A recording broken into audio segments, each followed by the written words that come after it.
when I talk to some people, I can see it in their eyes. They a little bit think that, I moved backwards because I went from, owning an insurance agency to now more of a blue collar type of work and lifestyle. And that's not the trajectory that Hey, welcome to another episode of Dream Achievers. This is Andy Young, the Mountain Money Man, and I'm joined by an old friend but new acquaintance again with Chad Rakos. And Chad, I know that this is going to be an interesting story today, so I'm excited to hear with this, but welcome to the show. Oh, thank you for having me, Andy. I'm excited. Yeah. So, Chad, when we initially met, we were just about a block away. With that, doing something a little different than what you're doing today, but I'm going to start a little bit further back than that. Okay. So, did you originally grow up in the Lynchburg area, or are you a transplant to Lynchburg? No, I'm from here. I went to Heritage Elementary School, and then while I was there, my parents divorced, and my mom is from Bedford. So we ended up moving back to Bedford and ended up graduating from Liberty High School. And so that's where I consider myself from. But I still have a lot of my friends from the neighborhood and when I was little. How cool with the changes that you've seen in your lifetime in Bedford. Oh, yeah. I mean, just the resurgence. It's such a cool town now as far as to go and visit and just, it's like you take a step back in time, but then they just continue to grow that small town with community events and things that just make it fun. And it's really neat too, because now I have friends that are my age that have businesses downtown. Yeah. And it's really wonderful to see them doing so well and contributing to the community. Yeah, I know. It's the same way for me. Funny, With my 30 hometown. years ago, When I drive through and I'm like, I remember what that used to be and who used to be there. And then it's like, you're looking at it and you're like, man, I'm just excited that something's in there still and that it's growing and thriving, that it's fun with that. So grew up in Bedford and stayed here locally, which is great because so many people in towns like this that if they grew up here, they can't wait to get away. Yeah, well, I was a little bit like that. When I was 19, I moved to Florida and stayed there for about 3 years. But then missed it. I missed the mountains. Down in Florida, it's kind of funny to say, but all of the roads were just grids. It was 90-degree turns on every block, and that was boring to me. I missed the hills and the mountains, and came back, met Allison, my wife, and we got out of town for a year. We moved to Northern Virginia and realized that, this is home. Yeah. So now I'm back. That's awesome. And I'm here to stay. That's awesome. So when we said that we'd met a few years back, I think it was probably, 5-6 years ago, that you were down the street, and at that point in time, you were an insurance guy. Yes. With that. So, how do you take that transition that you go from neighborhood insurance guy to all of a sudden now you're out making people's homes sparkle and everything else look good, for all the hard work that people don't want to get outside and do. Yes, it's a weird trajectory that my life has taken, but and most people really don't understand it. When I talk to some people, I can see it in their eyes. They a little bit think that I moved backwards because I went from owning an insurance agency to now more of a blue collar type of work and lifestyle. And that's not the trajectory that most people take. But yeah, no, when I was in Allstate, which was a great experience and it was great for our family and I really loved it. I loved all the people that I got to meet. You understand that, and all the relationships that I was able to build there. And I learned a ton. I learned so much about, obviously about insurance, but also about creating relationships and working with neighbors within your community and trying to help people out, but also about business ownership, which is a whole slew of lessons that you can only learn the hard way. Yeah. Right? But while I was there, we were really starting to have a lot of success, and it was going really great. We went a lot of trips, and we went on a trip to St. Thomas and DC and Boston, and at the looking back, what ended up being the Pinnacle, we won the second highest award that you can win with Allstate, our agency in America. And I think at the time it was a little over 10,000 agencies. There was 80 Wow. that won this award. And while I was there, I realized that our agency won that award with the fewest number of employees of anybody in the nation. We had myself, 2 employees and a part-time employee. So with 2.5 employees, we won this award, and nobody else could say that. And that was the trip that took us to Boston. And while I was there, I realized that I was already thinking about next month, and I wasn't even being present. And it kind of made me feel like, am I really happy here? It's kind of like I reached this point. This was a goal, and I reached it, and it wasn't as fulfilling as I really thought it would be. And so at that point, I took I scheduled off some time off and really just got quiet and thought about it and thought about myself and realized that, in fact, it wasn't what was fulfilling me. And so I decided at that moment that I was going to deliberately try to lead a life with more intention and follow a path that had less friction, if that makes sense. And so it was looking inward, but also praying to God at the same time. What does this mean? Like, I'm feeling this way. I realize it. I think that's an important step, but what does that mean? And then if I just went through the synchronicities of that moment to sitting in this chair talking with you, it would just, it's amazing. And so anyways, we realized that selling the agency was the way to go. But we really didn't even know what the exact next step was. It's great when that happens, right? And it was scary, though. Yeah. Scary. And so ended up, we sold in October of 2019, which, if you think about 2020, was such a huge blessing that I did not have to an agency during all of this. I can't even imagine what Donovan's gone through. So that was a blessing. But what really led to cleaning homes was funny. I was sitting on the back porch with my mom. We were eating dinner and looking at my house, and it was dirty. I needed to clean it. And she was like, I need to clean my house too. And so anyway, she said, you know what, I will go halvesies with you on a pressure washer if you just clean my house once a year. I was like, deal. Let's do it. And so went to Lowe's, bought basically what anybody would buy, and washed her deck that weekend and loved it. And that was the first time I'd ever used a pressure washer. So that was really about a year and a half ago. Mm-hmm.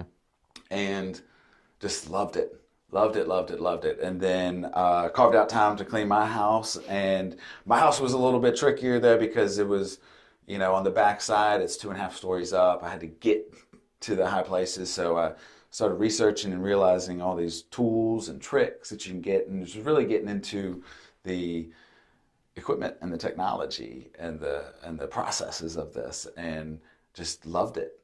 And I was like, wow, how can I, do this? And so then I started actually researching the business side of it and realized that, this is actually a scalable thing.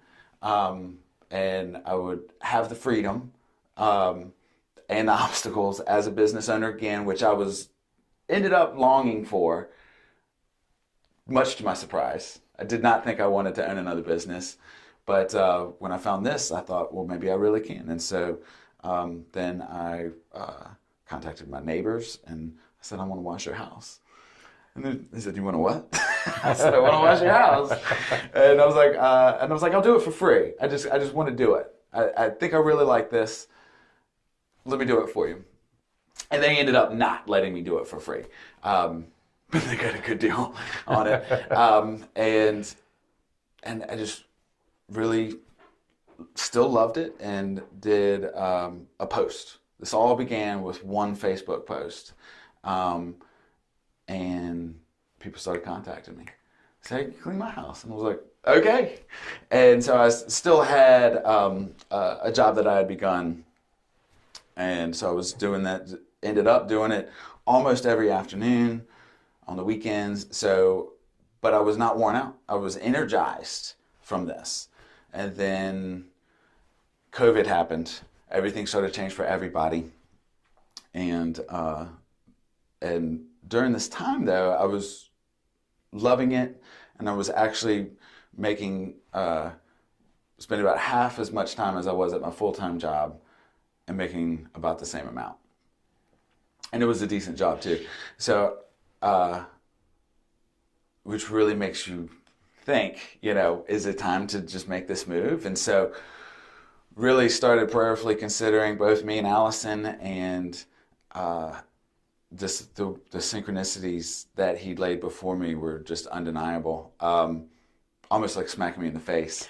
Like, wake up, this is It's when happening. you're saying, just give me a sign. Just any sign will Yeah, do. And then yeah. it's like, here you go. And it's like, no. just a sign. And it's like, I put it in front of you. Let me make it a little more clear. And the last one was just like that. So I was leaving my 9 to 5, and then had to stop by Lowe's on the way to the house to wash it. And on the way there, I was really feeling driven just to ask, and I was finally like, just do it, just tell me, even though he'd already told me. I was just tell me, and went into Lowe's, and you remember how crazy like Lowe's and Home Depot was. That was the hangout. Yes, yeah, it was the only thing people could do was be at Lowe's and work on their house. So I have a different truck and trailer now, but I brought my truck and trailer in, and I could not, literally in the Lowe's parking lot, I could not find a parking spot back to back to park the truck and the trailer. I looped around the parking lot for I don't even know how long. There's people on the sides of the parking lot and everything, and it hit me like, this is time for home improvement, like never before. It's now, and I was like, got it. I was like, okay, I gave up the sense of control and did it. And I went home and I told Allison, and she was so supportive. And she said, I'll bet on you. Let's do it. And it was a really powerful moment for us. And I think that was on a Wednesday, and Friday I put in my 2 weeks notice and started this business with one job on the list. You were betting on yourself. Yeah. And but really started putting it out there, and then just when starting off with, my main goal was to not be like other home services, to be different, and because the main thought that everybody has when you hire a plumber or hire this or that to work on your house is, one, is he going to call me back? Are they going to show up? Are they going to do a good job? All of these things, because everybody just about has been burnt by a bad experience. And my number one goal, wrote it on the whiteboard in my basement in the office, was to change people's perception and expectations of home services. Not just house washing, but all of them. Really wanted to just change that viewpoint and have my customers relate other home services to how did they do compared to Chad. And that was my goal, to be at the pinnacle of that. So through communication, showing up on time, telling them, what to expect, and delivering on it. Because bottom line is, you still have to do a good job. Yeah, Whether you want to get called back. Yeah. It's funny you mentioned that. We were at a community event this Saturday, and there was a guy that was handing out cards at this, and he did pressure washing. And he handed the card to a gentleman that was walking by, and the guy was like, "Oh man, you did work for me before." And he kind of looked at him, and I saw the look that it was like, "Oh no." And he goes, "Well, did I do a good job for you?" Oh. And I went, if you're the business owner and you're asking, did I do a good job? That's probably a really bad place to start. Uh-huh. But then he got the worst answer I could possibly imagine. And the guy goes, "You did all right." I was like, oh, that hurts. Man, you just asked for business in front of an entire room full of people. Oh, ouch. And Yes. all of them just heard, "You did all right." So the fact of trying to change the perception, exactly. Like, when you can be there and communicate. When we were saving up for our wedding, we did a lawn care service. So, Yes. I was just trying to figure out, like, okay, well, what can I do as a side hustle while I'm working in the office during the day, helping out people with insurance. And I can remember having a conversation with the lady that I trained under, and she was like, "Listen, people are going to kind of look down on you. Like, they're not going to trust you with money and stuff if you're the guy that's mowing their yard." And I'm like, yeah, whatever. And I went out. I made so many great relationships with that. And I kind of had that same moment of thought that it's like, do I keep doing this? Because, this is pretty good money over here. And it's just like, you get to see that you started something and it looked dirty, or the yard was unmowed, and you finish it and you get to see instant gratification. Yes. And you get to see the person happy. Yes. Which you didn't get, when you were the insurance No. guy, it was No. like, "Hey man, I'm going to promise you that if something goes wrong down the road, you're going to like me. But for the next 3 years, until you wreck that car, you're going to kind of be pissed every month when you write that check." Yes. And that was such a difference. Because one of the biggest differences starting off was, when you're an insurance agent, people reluctantly give you money. They don't want to. Yeah. But after I was done with the job and we looked at the house, they were happy to write me a check. And it was just such a new experience for me to have someone happy to pay. So, you mentioned, when you started off, you started this gig with one official job on the books. Yeah. That you were going to have that you knew, like, hey, I'm going to have that at least to do. But you totally trusted in God that you're like, "Man, I know that you're going to put this together somehow. Either that or you're going to teach me a heck of a lesson." Right. Exactly. But what were some of those other challenges? Now you're in, a year and a half since you've been doing this. What have been some of those challenges along the way as you've had to scale this up? Because, man, you're busy as I see it. Yeah. No, we've been really blessed, super busy. There's been a lot of different challenges, and I'm fortunate that my agency ownership did prepare me well on the business ownership side. So a lot of things that I lost sleep about as with the insurance agency, I didn't have to lose sleep about that this time. I was able to take the lessons that I had already learned and roll them into this with some few minor tweaks, of course, and really create an operational system on both sides, the actual doing the work and everything behind the scenes at the same time, creating systems for every little thing to just do a good job. So I was able to hit the ground running from that aspect of things. But when I started, I was fully aware that there was a lot of situations that I hadn't seen. So I was training myself as the business owner while I was there. And so, but to the communication end of it, I was always honest. I would tell the customer, we would look at something and I would say, "Okay, I have read what to do about this. Or I've seen videos, or I will do more research about this type of situation that you have right here. But I've never done this before. So I cannot guarantee you what the end result will look like. And these are the possible consequences if I do not a good job, or because there are real consequences with house washing. It sounds very simple, but there are real consequences that you can create on the surfaces that you're cleaning. Expensive consequences. So I was just honest with him and trying to set a reasonable expectations, and if it was the first time, I cut him a deal. I was like, "You're getting this below market value.